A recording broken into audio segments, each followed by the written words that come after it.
Bonjour tout le monde, on se retrouve pour un nouvel épisode sur la série de tutos Python.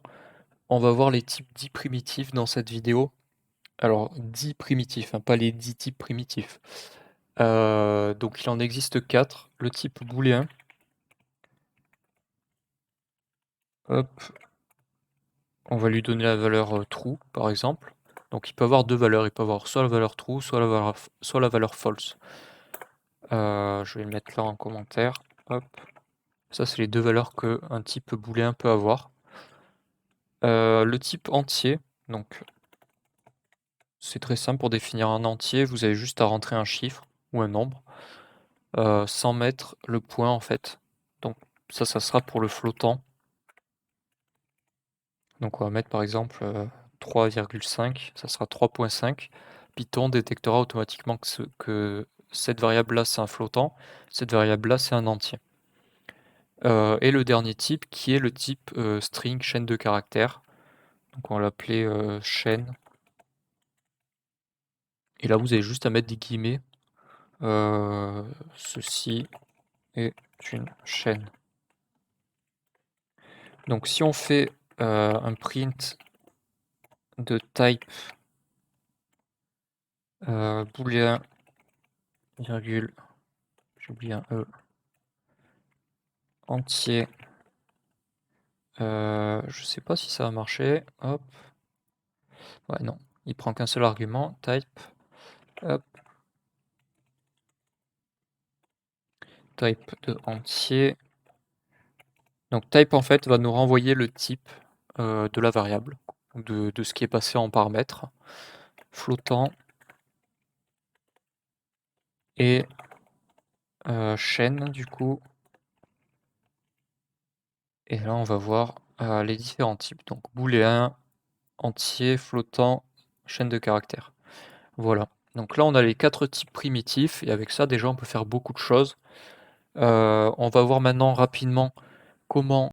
ça, je vais le mettre en commentaire. Donc pour mettre un commentaire, vous pouvez mettre soit dièse, soit triple cote, comme ceci.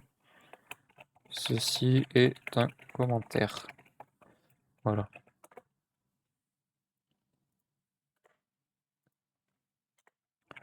On va voir maintenant comment parse, je pense que, alors je ne saurais pas trop le dire en français, comment convertir, convertir un type en un autre type. Donc par exemple, on peut convertir un entier en flottant. Il suffit juste de faire float de entier du coup, le nom de ma variable. Et là, si on fait un print de ça, vous allez voir, hop, ça nous renvoie 5.0, donc l'entier a bien été transformé en flottant. Donc même chose, hein, on peut transformer un flottant en entier. Donc pour ça, il suffit de faire int de flottant. Qu'est-ce que j'ai fait? Hop. Et donc là, ça nous renvoie 3 alors qu'on avait 3.5. En fait, ça arrondit à l'inférieur, je crois. On peut aussi convertir en string, hein, par exemple, en chaîne de caractères. Donc on va faire un print str de entier. Là, ça devrait nous renvoyer 5. Mais si on regarde le type, donc là, vous voyez, hein, ça met 5. 3, on ne sait pas vraiment quel est le type, donc pour ça, on a juste à mettre type devant.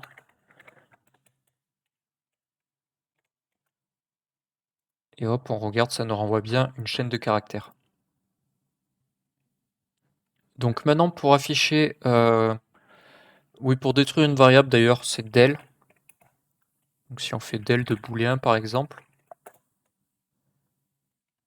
et qu'après on fait type print type de booléen, vous allez voir,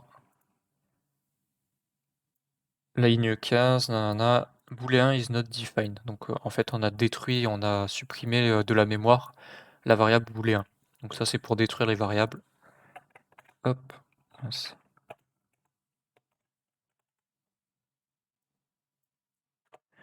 Autre chose qu'on peut regarder, c'est comment est-ce on concatène des chaînes ou comment on concatène des variables, des chaînes avec des entiers, tout ça.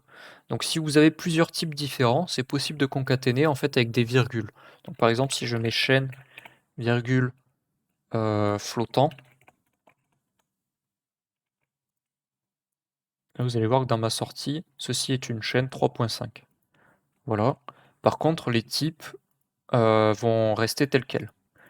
Si on veut, afficher tout sous une forme de chaîne de caractères, là, il faut convertir du coup, par exemple, je mets chaîne plus, str entier, par exemple.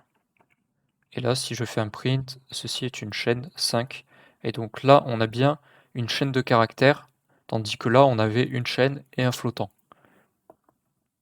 Donc là, en fait, c'est pas de la concaténation, c'est juste de l'affichage, tandis que là, on concatène les deux chaînes, puisque là, on a un entier qui a été converti en chaîne, et ici, on a une chaîne de caractères.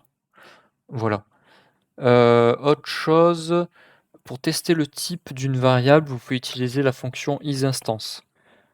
Donc, je vais supprimer tout ça. Donc, on va faire un print de isInstance.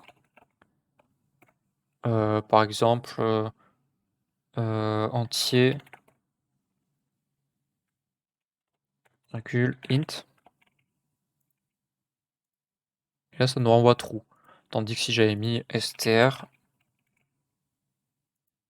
hop, ça nous renvoie false. En fait, ça nous renvoie vrai si le type entrée correspond au deuxième paramètre.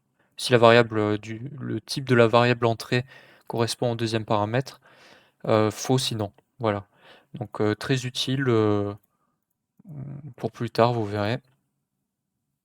Donc je pense qu'on a vu à peu près tout ce qui concernait les types primitifs. Dans la prochaine vidéo, on s'attaquera aux types un peu plus complexes, les listes, les dictionnaires, les tuples et quoi d'autre? Est-ce que j'en oublie? Liste, tuple, set, les sets aussi, dictionnaire. Et c'est tout, donc on verra ça dans la prochaine vidéo.